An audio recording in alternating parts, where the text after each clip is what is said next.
President Trump has repeatedly said he'll increase spending on the US military. Now, in the first outline of his budget, he says that could mean a 10% increase on the current Pentagon budget. This is a landmark event, a message to the world in these dangerous times of American strength, security, and resolve. We must ensure that our courageous servicemen and women have the tools they need to deter war, and when called upon to fight in our name, only do one thing: win. We have to win. We have to start winning wars again. $54 billion of spending on new planes, new ships, and new equipment for the military. Where's that money coming from? The White House says there'll be cuts to other parts of government. Democrats believe those cuts will be politically damaging for the president.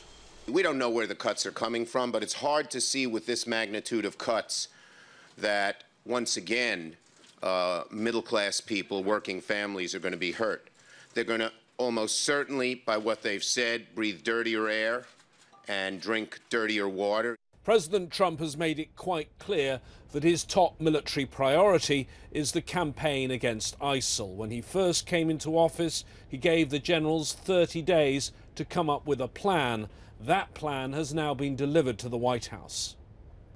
But experts say the tools needed to fight ISIL are not just military ones, and in fact include some areas where the president is planning to cut back in order to pay for his new military spending.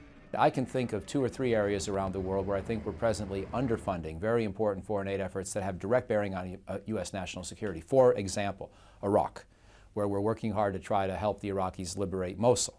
But we all know that a big part of the problem in Iraq is the Sunnis and Shia don't work well together, and we have a military success that then collapses in the face of political disagreement. The White House says its new budget plan is just a first draft. There's now likely to be a long battle about where the exact cuts fall. James Bays, Al Jazeera, Washington.